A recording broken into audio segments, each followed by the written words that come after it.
Boulevard, and we are at the moment reaching out to authorities to gather more details on this breaking news. What we know so far, we were able to speak with PO3 Marshall Te.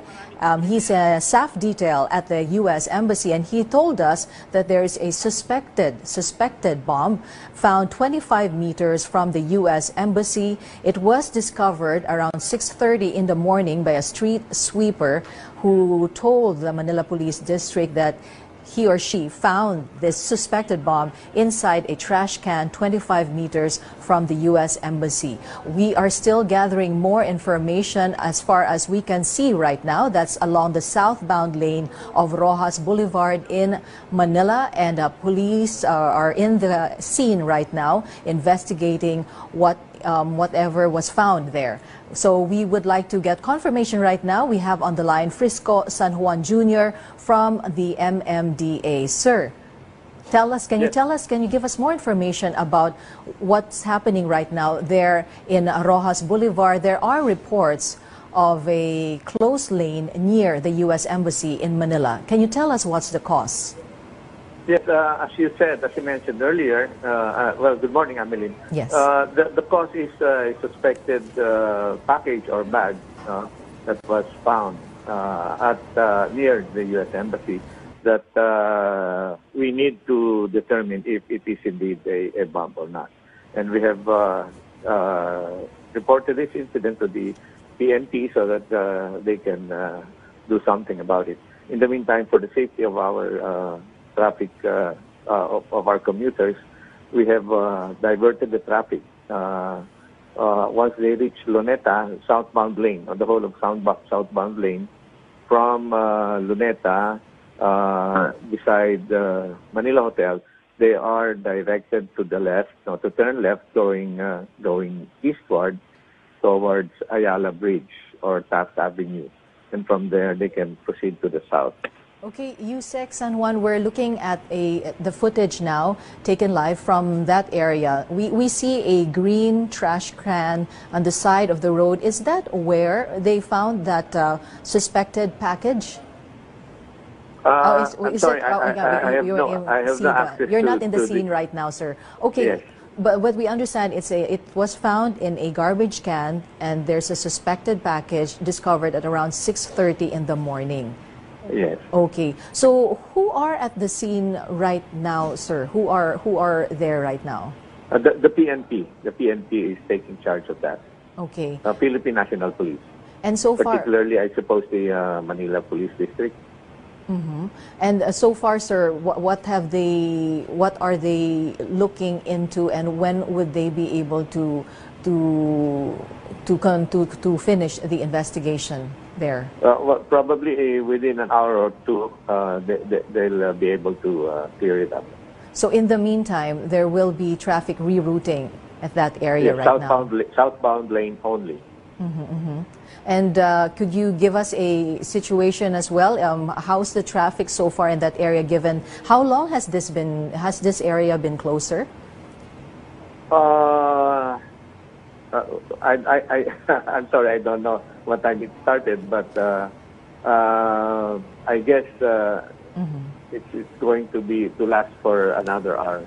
Okay, so just to recap and to reiterate, it's not confirmed as of now that it's a bomb, but there was a suspected package found near the U.S. Embassy along the southbound lane of Roxas Boulevard.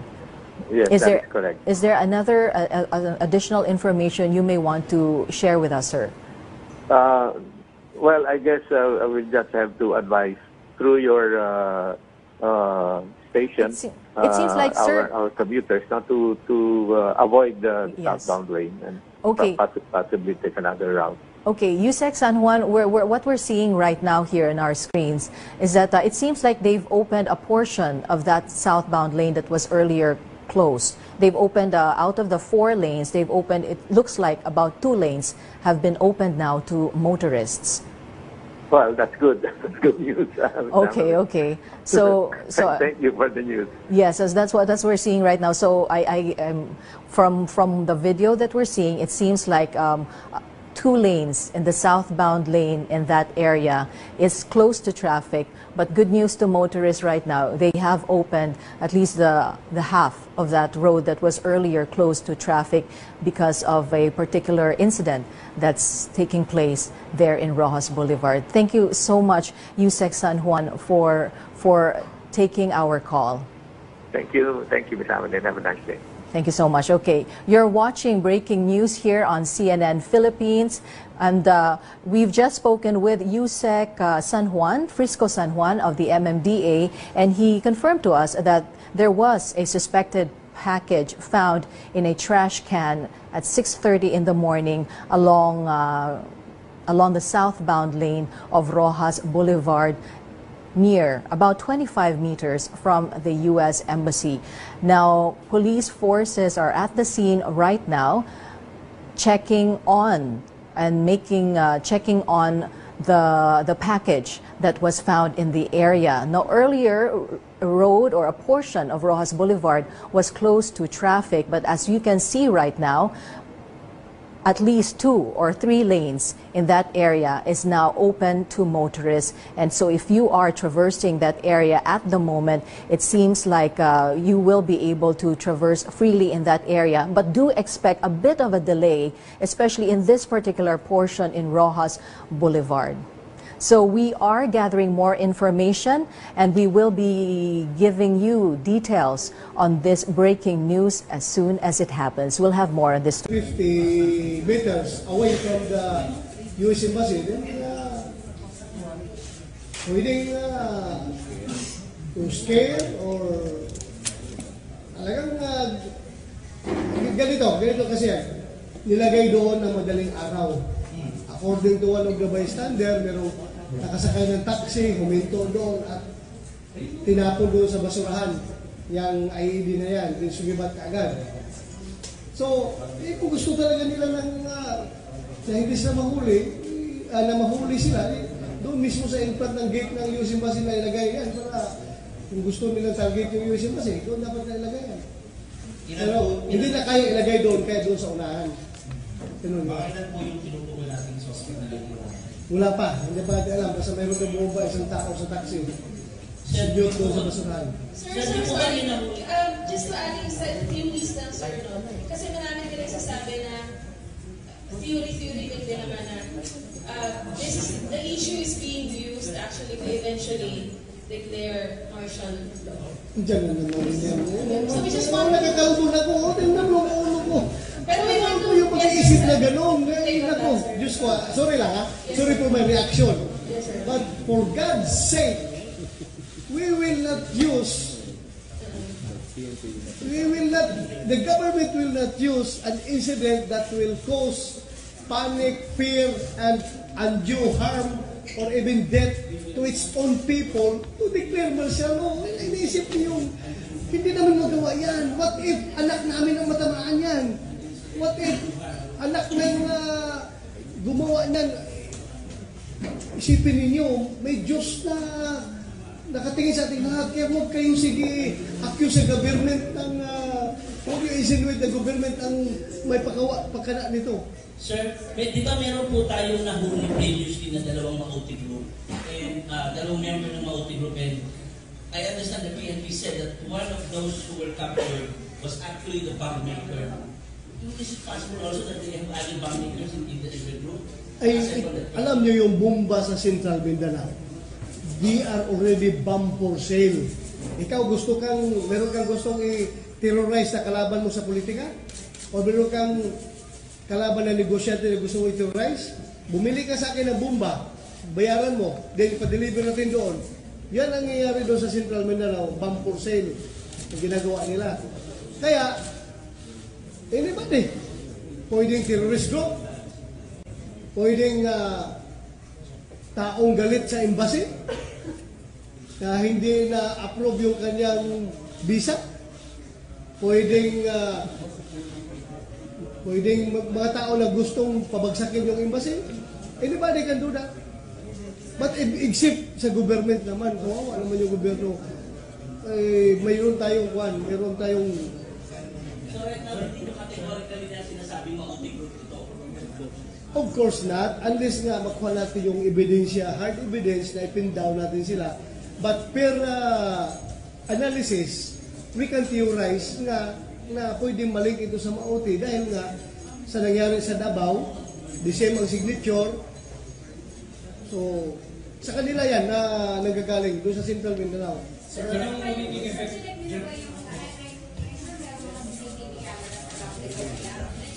Yes, they are doing that. Yung Manila Police District. At present, we are already going through the area, checking all the CCTV recordings if possible. We're reviewing it right now. And also, possible eyewitnesses account. So we have at present 2 persons who will be able to provide us information on possible suspects or persons of interest. So in due time, we will release that information.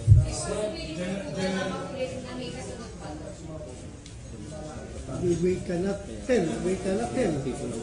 Kaya kailangan natin suportahan ng taong bayan. Higpit tayo sa ating security.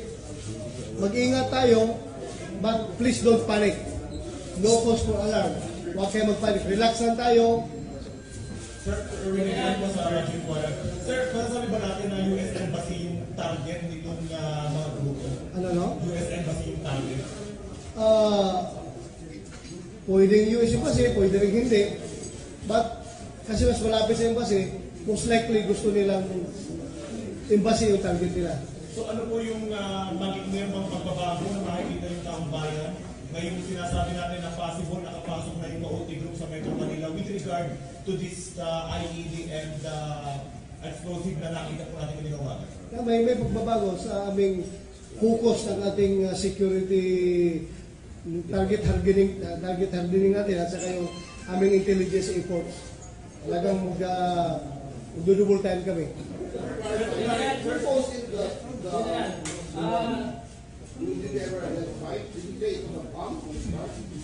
The street sweeper working at around 6 in the morning was the one who called in and informed the police of that suspicious matters. Yes.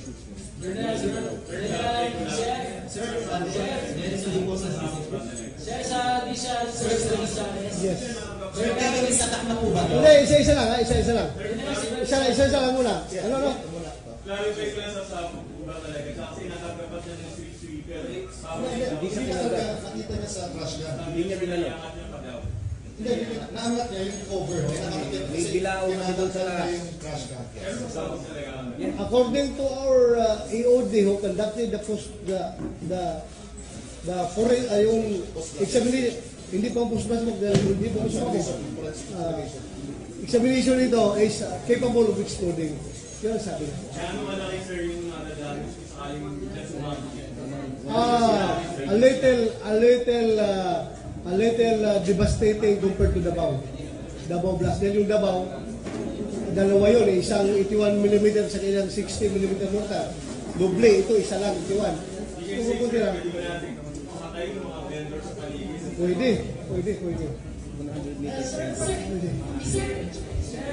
Possible ba na ibalik yung checkpoint at yung assurance po ng publiko lalo na yung nagpupunta ng mga mall sa mga palengke? We will coordinate with the mall authorities na maghigpit sila sa pag-check up ng mga bagahe, mga packages na pumapasok doon sa kanilang mall. Talagang gagawin natin yan by all means. Dahil nahirap na kung sa loob ng mall pumasok yan. Checkpoint, abay doon eh. Kasama nila lahat. As I've said, lahat ng target hardening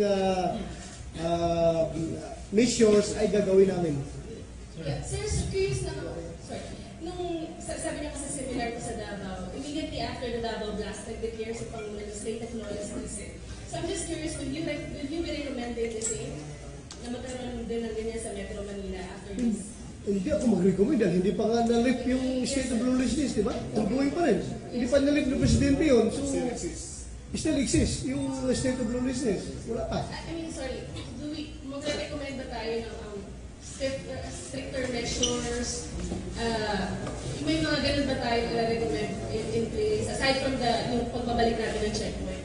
Hindi na natin na-recommend kay Pangulo.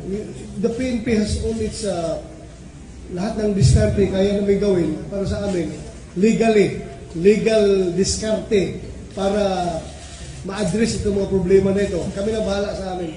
Hindi kami mag-recommend kay President. Status po ba tayo, sir? May lift yung itataas natin ang alert status po ngayon.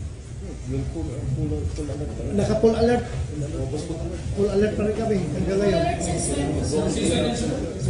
Full alert. Double full alert. Sige. Double full alert. Naka-full alert na. Times 2 pa. Sir, yung signature po nung IED, sir, is it related to the movement group o meron pang ibang grupo na posible na hindi dito sa mga Oh, yung nga sinasabi din, yung Central Mindanao, yung dalawang grupo dyan na nag-pledge allegiance sa IC.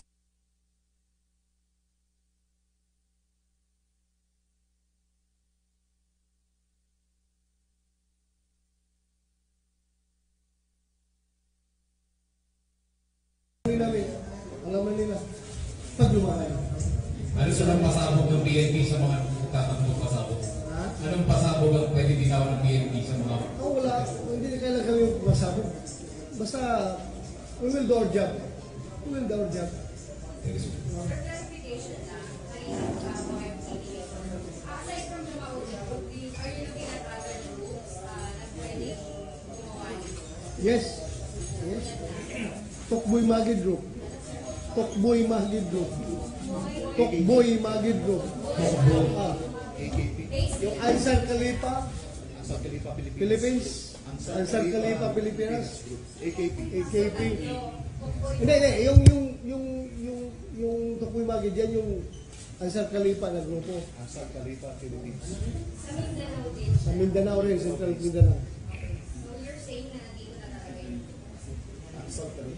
Deliver na eh. Sir, pare-pareho sila ng signature ng IED. Yes, kasi isa lang ang source yan ng mga bomba nila doon sa Central Mindanao. Isang grupo, isang source lang yan. Yung kuan yan, yung technology that was transferred by yung namatay sa 44 natin, Marwan and other technicians prior to Marwan. Yan ang technology nila na tinatransfer sa Central Mindanao. So meron na kayo huli ba na bombing suspects sa Davao? Are you planning to investigate on them? Yung question is Yes, that will follow. That will follow. Part of the investigation. General Rajiv Kular or Mitikil.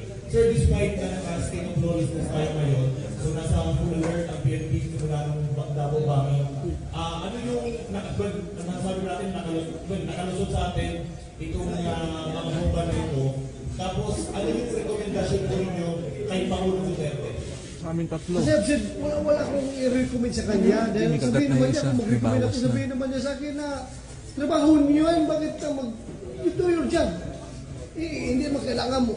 What do you propose? Mag-recommend ako sa kanya na mag-declare tayo ng martial law? Or kuha natin yung writ of habeas corpus is suspend natin? No, I will not do that. Gagawin namin trabaho namin. Then, itong trabaho na ito is, hindi naman ito dapat kailangan pang aabot kay Presidente. Ang trabaho nyo ng police, we are maintaining the peace. Wala akong i-recommend sa kanya.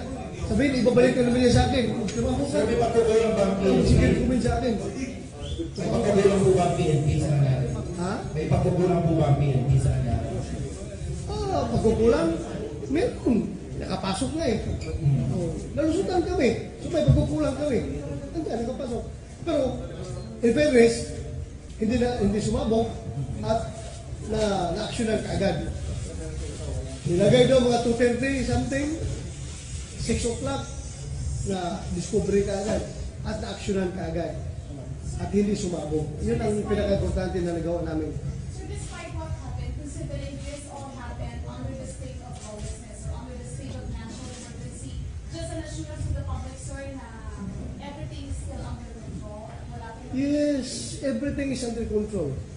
The PNP is would like to assure the public that your police is on top of the situation. Huwag kayong magpanik, huwag kayong mag-alala. Huwag kayong mag-alala. Kaya natin ito. Kaya natin ito. Sir, will it affect yung mga rally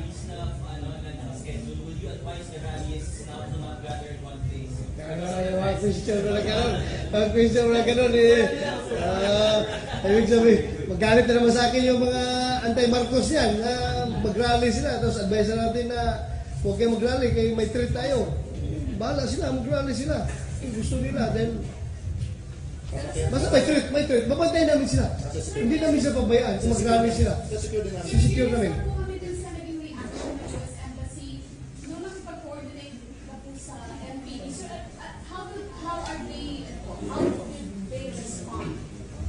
How did the U.S. Embassy? Okay. Initially, they coordinated with our EOD experts and contacts.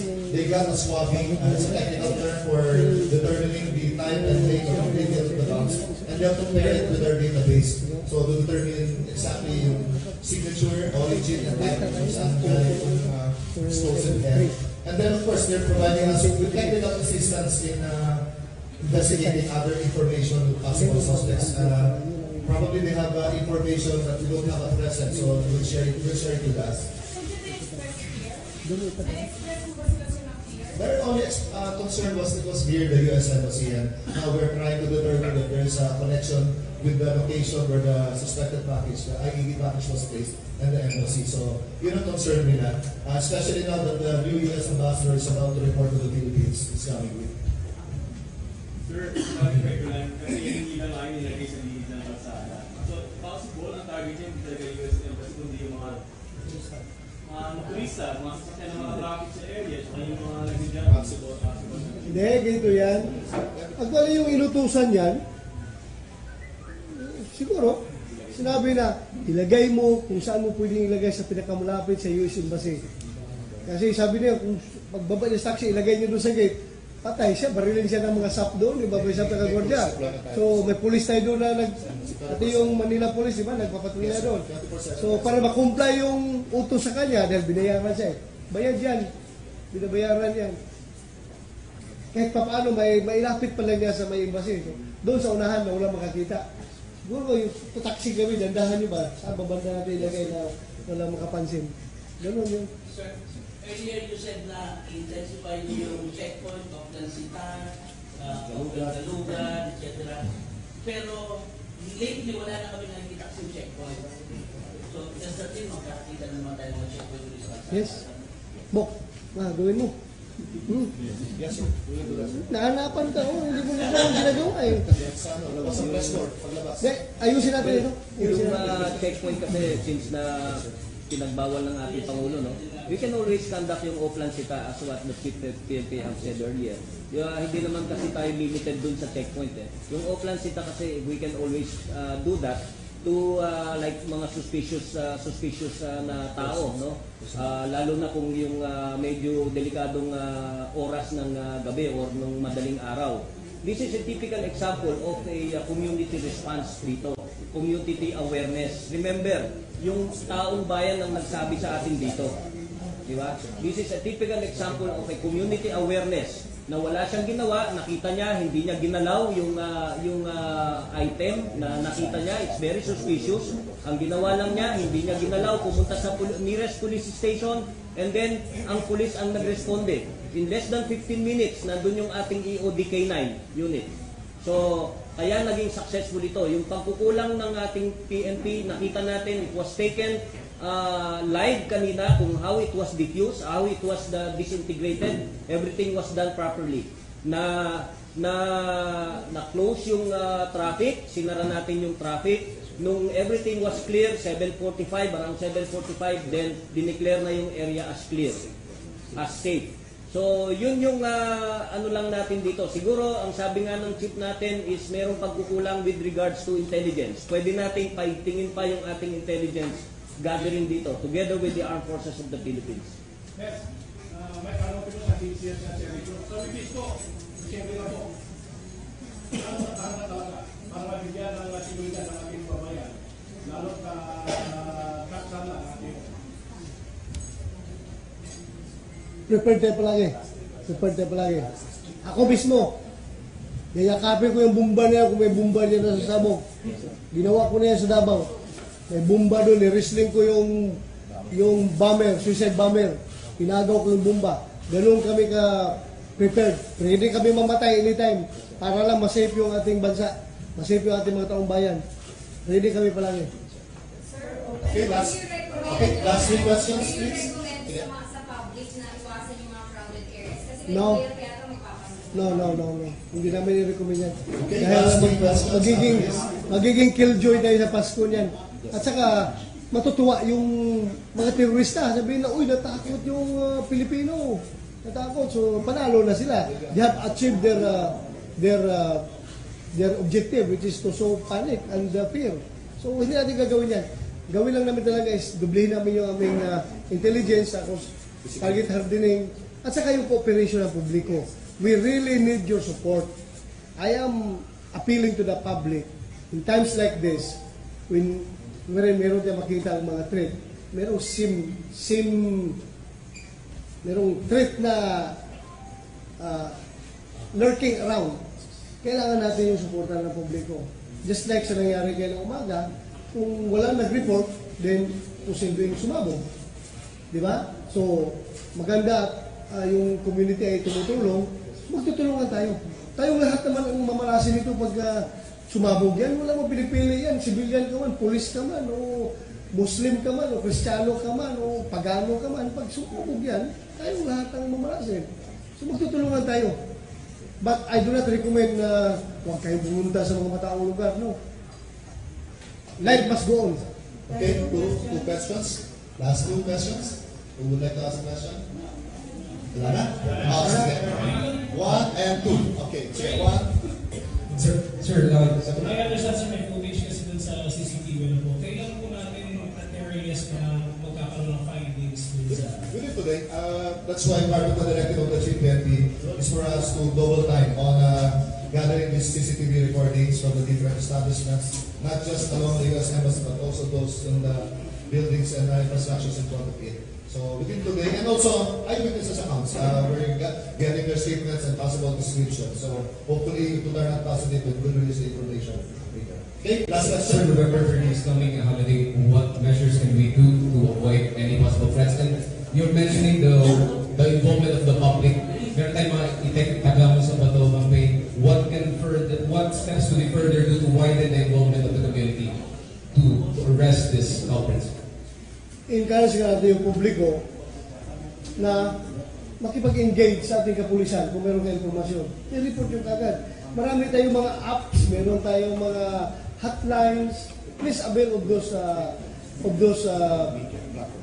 platforms para makarating kagad sa amin yung informasyon.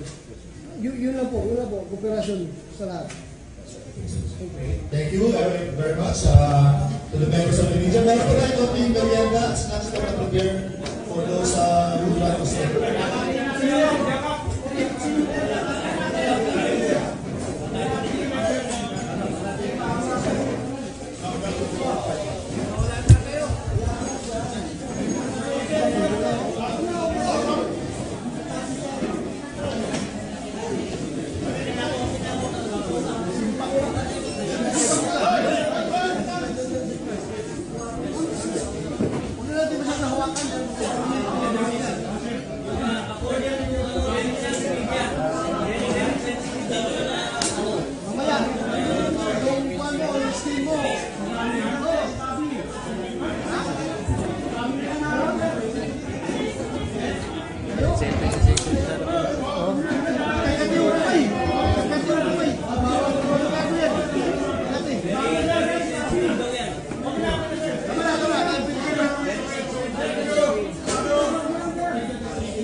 gabi, kanin.